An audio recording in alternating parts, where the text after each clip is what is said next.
What's up guys, Eric here, back with another deck profile. Today we are going to be profiling 3-Axis Dragon Link, also known as Cherubini Turbo, made popular by Matteo. I've taken up this deck recently because of the danger Block Dragon is in, being hit on a future ban list because of Adamantipator's abusing the card, and I must say I've enjoyed it quite a lot. Playing this deck online, obviously, because South Africa is under a lockdown, which means locals is closed. I've seen some success. It's very, very powerful, being able to play through 3-4 disruptions and still ending on formidable boards, or even OTKing when going second, means that it is a very strong contender for this upcoming format post-Corona. The only hit the deck really seeing being Destrudo, which wasn't a hit at all in my opinion. Destrudo was a card that halved our life points anyway, which we can replace with just any other generic extender. Not much else to say. There will be a combo video for this deck where I show 3 different combos that have 3 different cookie cutter hands, just removing that RNG just to show you what the deck is capable of. And yeah, let's just jump right into it. The deck is 60 cards. I did try and reduce the deck, and unfortunately when you reduce the number of cards being played, you are more likely to see the bricks that are run in the deck. And because we play so many extenders and 1-card combo starters, it actually doesn't matter that we're playing such a high card count. So to start, we obviously play our Best Girl, 2 Tour Guide of the Underworld. She's one of the best cards in the deck, being your 1-card starter, getting you access to your level 3 fiends and getting you access to that very standard combo of the Appaloosa, Harbinger and Borrowed Savage. Very, very powerful, probably the most powerful card in the deck. You want this card to resolve at all times. You do run cards in the deck that help this card resolve. What we summon off of the tour guide specifically is our Fiendish Rhino Warrior. The reason we summon the Fiendish Rhino Warrior instead of our Graph is because if the Fiendish Rhino Warrior is ashed when we link the tour guide and Rhino away for Cherubini, it means we can still send the Graph off of our Cherubini and get its effect to summon out our Sir, which creates the loop with summoning back our Burning Abyss monsters. In this case, it will obviously be our Cherubini. The only other Burning Abyss monster we play is Libic. Reason being is if we draw our Graph or Sir, it does break that combo, and you want to be able to summon them out without them killing themselves, so we do play the Libic. You could argue to play the Farther, which is a very awesome piece of removal. There are 2 cards in this deck that I feel are very interchangeable with other cards and are slightly weaker than the rest of the card choices. I will point them out when we get to that, and I would definitely suggest messing around playing with Farther. Going second, it allows us to remove very iffy cards such as Winder, yeah, that's pretty much it. This is a very standard Burning Abyss lineup. Pretty much every deck now runs these cards, every version of the deck, and yeah, that's the core of the deck. We then obviously play our other 1-card starter, being in the form of Lone Fire Blossom, Author Scorpio, Darling Cobra and Instant Fusion. This is our other 1-card starter package. The Lone Fire Blossom being a bit risky because obviously if it is ashed, you have now used one of your resources and you have nothing left on board to extend with. But the Author Scorpio being great, being able to discard, getting some cards that we want engrave into our graveyard, summoning out the Darling Cobra and grabbing our 1 of Instant Fusion. We only ever played it at 1 anyway, so the card being hit to 1 didn't affect us badly at all. Not as powerful as our tour guide, but still very, very important, very essential in the deck. Moving on to our level 3 extenders. The first one being Kagemucha Knight.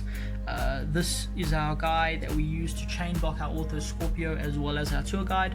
Very similar to that of Salamangreat Fowl, which can obviously be summoned once the Salamangreat card is summoned. This card similarly, when a level 3 monster is normal summoned, we can chain this card in hand to special summon, and because it is a when effect, we can chain block cards such as Ash, Ogre and whatnot. Very, very powerful card. Also, it being a warrior means it is a different typing to make curious, which is very important for our combo. And yeah, great card, definitely should be played as a 3-of. Moving on, this is the card that I said is slightly weak in the deck. They can be interchanged for other cards. Awesome card to draw in our opening hand, really awful to draw later game. Like I said, it's great to get in your opening hand just as another level 3 body that we can plonk down, but in most cases not the greatest card. You can interchange these, like I said, with the Farfa as well as another card which I will mention later. The reason, however, I'm running them is because they are easy cards to side out, making siding a lot easier going into game 2 and 3. Moving on, we have our Speedroid package. Being able to get our 1-card Cherubini without using our normal summon, I think, is very, very powerful. Also, this boy being able to special summon himself if we have an Appaloosa or a Wind Kaiju on board, which does happen, means he isn't as bricky as he is in other versions of the deck. And yeah, not much else to say about these guys. 1-card Cherubini, pretty awesome. We then play the generic Psychic level 3 extenders. We are playing one of each because they are both hard ones per turns. Also, we no longer play the Book of Eclipse to flip over that sleeper and then attack over it with the tracker, who is 1600, because obviously Spiral were absolutely massacred on the last ban list. Emergency Teleport essentially being a second copy of either or of Psychic Tracker and Psychic Wielder. And yeah, pretty generic level 3 extenders. They find their way into pretty much every Burning Abyss deck these days. Very important. We do still play a danger package in the form of Chupacabra, Jackalope, Shusinoko and Nessie. Obviously the two best ones being Jackalope and Shusinoko because they are level 3s, but we do still play the Nessie just as another way of getting body on board, and the Chupacabra we play over Mothman as we do not want our opponents drawing into resources, and being able to bring back one of these guys makes for better plays, I feel. Also, because I am in South Africa and Chupacabra is part of African mythology, I thought it was suitable to play in the deck. Moving on to our Dinosaur / Dragon package. We play the three Fossil Digs, the Carbonedon, Gillosaurus, and Hunter Dragon. Obviously the 3 Fossil Digs gaining us access to Carbonedon or Gillosaurus. Gillosaurus just being a generic extender going first and an easy card to side out when we are going second. We only play the 1 Carbonedon because we only have 1 target in the form of Hunter Dragon, so playing 2 I feel would be an inconsistency in the deck. However, Carbonedon is essentially a 1.5 card combo starter, similar to that of Rhino, where him and Rhino with any other level 3 extender achieves the same thing as a Tour Guide or a Auto Scorpio.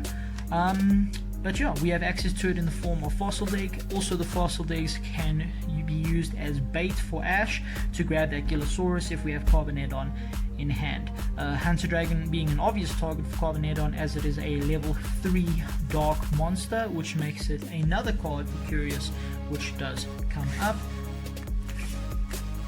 And then going on to our Chaos Dragon package. We play 1 Chaos Dragon Levianeer. This is the other card that I would replace with our Junk Forward, I believe. You can just replace a 2nd Junk Forward with Chaos Dragon Levianeer, so you have 2 copies of him, as he is absolutely insane going first and second. Going first being able to rip a card out of our opponent's hand, and going second being able to destroy 2 cards, and then going into our rank 8 plays. This card is very, very powerful, and by having 2 you'd likely to see it more in your opening hand, which means you do not need to search it off of Brotar. We also play the Galactic Spiral Dragon, which is key in the combo, as well as an extender for our rank 8 players. We only play 1 Starly Seyfried. You could play more of this card. It essentially helps with the combo if you see it in your opening hand. However, I like the 1 of as a way to tune out our White Dragon and our Black Dragon. I feel 1 is a good number, as seeing it in your opening hand with this deck in particular is not powerful at all. You want to see those level 3 extenders. And then, like I mentioned earlier, the Brotar to grab our Chaos Dragon Avianeer. Moving on to the Rokket package. So this is very important. This is where the ratios change up and the card choices change up a bit. So we still play the one Absolute Dragon. This helps us to grab our Tracer Dragon if we do not have it in our hand. Very important for the combo. We play one Silver Rokket Dragon. This is different from Matteo's list. The reason we play this guy is with the field spell on field, he becomes 2-1, which allows us to crash into the Winder, which is very important as Winder does hurt this deck quite a lot. So that is why we play the Silver Rokket Dragon. Also, if by any chance we get his effect off to rip an extra deck card from our opponent, that is very powerful. In the combo videos, you'll see I call this guy the shitty Rokket monster. Reason being is his effect, although it is good, it is technically a baby Dengrisu. It never goes off, and he's got no significant attack and defense, but he is another name. There is a combo in this deck where you see one of your 1-card starters and any of the Rokket monsters, which can help you get to the full board with a little bit of luck. So we do play him just as another name. We play the Recharger, similar to the shitty one, except he's actually got 2100 defense, which means Winder cannot get over it, as well as a lot of the Salamangreat monsters, if not all of them. Very powerful. With the field spell on field, he becomes 2-3 defense, which is very, very thick. We play the level 3 Rokket monster. This is obviously a level 3 deck. Having access to him just means we can get to Cherubini a lot quicker. Now, this is very, very important. We play 3 copies of Tracer Dragon, not 1. Reason being is, if you see any one of your 1-card starters and a Tracer Dragon in hand, that is the full board that ends with the Appaloosa for 2, Warlord Savage Dragon, Harbinger, Nightmare Griffin, and Imperial Order. This card is insane. You want to see this card as quickly as possible. You want to mill it, you want to have it in your hand, in your opening hand, you want to draw it. You need this card as quickly as possible. And the reason being is you do not want to send Absoluta with your Curious to gain access to the Tracer. You want to send the Imperial Order so you can set it with the Griffin. That is very, very important, guys. I would definitely suggest playing this at 3, no less, and obviously no more. Then for our Rokket support cards, the one-offs, we play the Boot Sector Launch. Obviously we grab this with our Striker Dragon. We play Dragon Ravine, which is what we grab off of our Dragoonity link, and we play the one of Foolish Burial, which is essentially a 4th copy of Rokket Tracer, being able to send that Absoluta without even making the Curious, and then sending the Imperial Order off of our Curious. In the last support card for the Rockets, we obviously play our 5th, 6th, and 7th copy of Tracer. That's essentially all they are. Having this in hand, like I said, with the 1-card starters means the full board. Very powerful card, being a quick effect. It's essentially 3 extra copies of E-Telly for Rokket monsters, which means it's 3 different ways to get into your Guard Dragon combo. It's absolutely absurd. I do not know how this card, or the Guard Dragons in fact, were not hit. Then we do play the 3 Call by the Graves. This is just to stop hand traps. Like I said, this deck can play through multiple disruptions, but if we don't have to, we don't want to, because if this deck is left, like I said, unchecked, the end board is absolutely insane. So yeah, we just play these. You do not want to see multiples of these, but if you do, you could always just use 1 if they have a hand trap, use 2 if they have 2 hand traps, but you can set them and use them during your opponent's turn as a form of disruption. And the last 3 cards I play, obviously the Imperial Order, but I also play 2 copies of Anti-Spell Fragrance. Reason being is having these guys in hand for the combo is great, because you can always just discard it and then reset it off of the Griffin. Also, when you hit these with the Mull of Curious, it allows for some of the weaker starting hands to still end on that full board. So just giving more efficiency to the RNG of the deck by adding these extra copies of spell negators, I feel is very, very powerful. You don't want to play 3 because you don't want to see multiples of these guys in your hand. Like I said, you'd rather see 1, or you'd mill it, or you'd want to send it off Curious, and you want to see that Tracer in hand. Going into the extra deck, we obviously play the generic token, and we play a Nibiru token because you are going to get Nibiru quite a lot with this deck. But we do play cards to address Nibiru in our extra and side. First card of the extra deck is obviously Big Bad Daddy Boy himself, Barlow Terror Dragon. Being able to put those 3 negates by equipping the Curious into the spell and trap card zone and gaining that extra 1200 attack is very, very powerful. One of the only cards in the game that can stop evenly matched generically, and we have amazing access to this card using Rokket Tracer. Very powerful.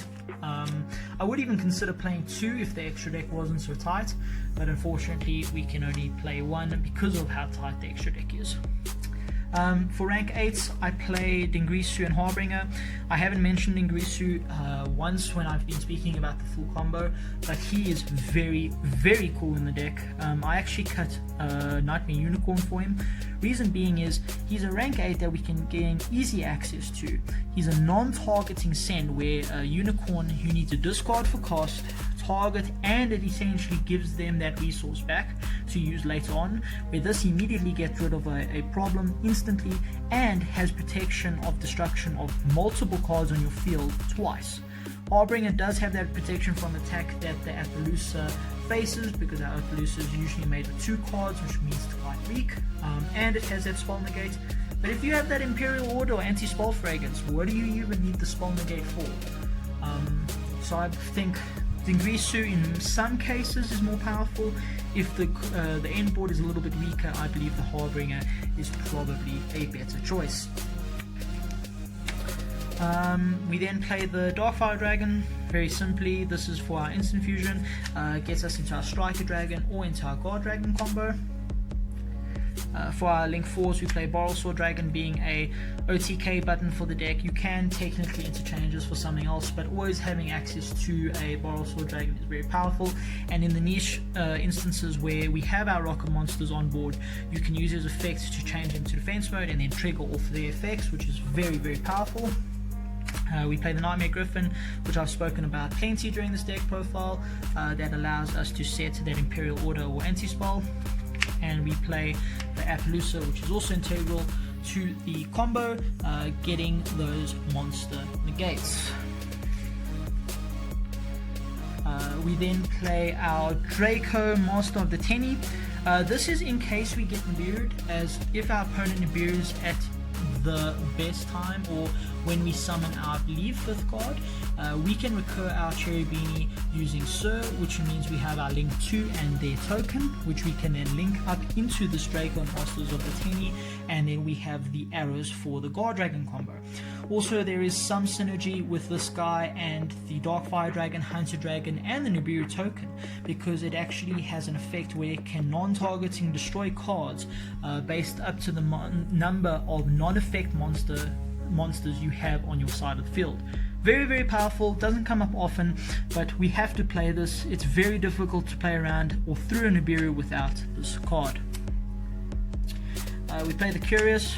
I've mentioned it many times now, being able to send that Absoluta to add our Tracer, or being able to send Imperial Order so we can set it later with our Griffin. Sometimes the mill isn't ideal as it gets rid of key parts of the combo, but sometimes we get more resources engraved that we can work with. Cherubini, best card ever printed in Yu-Gi-Oh! Absolutely absurd. Being able to send this cost is absolutely ridiculous, and is very powerful against destruction such as Salamangreat Rage, protecting cards it points to as well as itself. So if they Rage doesn't target, so it activates simultaneously, so they have to point out what monsters they're going to destroy, and you can then send the card that this monster Cherubini points to protect Cherubini and keep him for your combo. We then play a generic link 2 in the form of Nightmare Phoenix. Sometimes we have to get those resources off board, and having a generic link 2 is very powerful. He's also 1900, which is very beefy, and this deck does struggle a little bit against back row, so having that removal option is very powerful. Obviously we play the Cherubini link. This is what grabs our Dragon Ravine, which allows us to get rid of resources in our hand to send dragons, to then use those dragons in the graveyard. And then for the last 3 cards, we play our Link 1 dragons in the form of Pitsy, LP, and Striker Dragon. Striker Dragon obviously grabbing that Rokket field spell, and Pitsy reviving dragons from the grave, and LP summoning dragons from the deck. I'm super impressed that this card was not hit on the ban list. It is absolutely absurd, but like I said, not a lot of people are playing this deck at the moment, and they should be. This is absolutely insane. With regards to the side deck, we haven't been playing locals, as I said earlier, so the side deck is very interchangeable. This is what I found worked best for me online and before locals closed. So yeah, let's get into it. We play 3 of this guy. A hand trap that stops targeting, very powerful against the 2 hand traps that hurt the deck the most, which is Impermanence and Effect Veiler. Being able to bypass chain blocking and also hitting that Curious hurts the deck a lot, so this stops that from happening. Very, very powerful card to side in when you know you're going first. Not great when going second, but the rest of the deck caters for going second. We play 2 Kaijus. The Wind Kaiju in particular, because of multiple reasons actually. We play the Wind one because of our Speedroid monster that needs a Wind card to special summon itself. We play her, because she's level 8. Also, heroes as well as Shadal do not have a Wind fusion monster that they commonly run, so we don't want to give them a Kaiju that they can then rank up or fusion with using their Mars Chain or El Shadal fusions. The Water Kaiju, you could say, could also be used in the case of Shadal. However, heroes have a water monster that they can Mars change up into, which removes all special summon monsters off the field. So we don't want that. So we definitely only play the Wind Kaiju. We still play Dark Ruler no more. Matteo ran this card in his main deck as some kind of going second capabilities, but I feel that this deck belongs in the side because a lot of the decks I'm playing against at my locals and online have been back row decks. Also, this is a very heavy going first deck. We want to go first, so it's ideal to run more extenders and cards that help us achieve that full end board. But this is a blowout against many combo decks. We have to respect other combo decks, and that's why we play it. Then, as a spicy tech that I love myself, is Spiritualism. Now, this card is very powerful. I'm playing it over Twin Twisters, as Twin Twisters requires that discard, and 9 out of 10 times it gets negated by something. This card reads on the card that it is a non-targeting bounce back to hand, which is important with regards to Eldritch, which their trap cards get effects in the graveyard. It bounces the card back to the hand, and it reads that this card cannot be negated by other cards. Absolutely insane. One of my favorite forms of back row removal, getting rid of those pesky cards like There Can Only Be One, and in some cases Salamangreat Rage and Roar. Those cards can hinder the deck, like I said, quite a lot. Very powerful card. I would recommend definitely trying this out. Definitely a sleeper card of the upcoming format. We play 2 evenly matched as well as 1 red reboot. You could essentially play 3 evenly matched. I just feel like the red reboot is more of a blowout card. Being able to stop those trap cards and still have a battle phase, I believe, is very important. But the evenly matched is good against back row decks as well as combo decks, so it's always good to have it in the side. Then the last card for the side deck is my own little spice. We play 1 Royal Decree.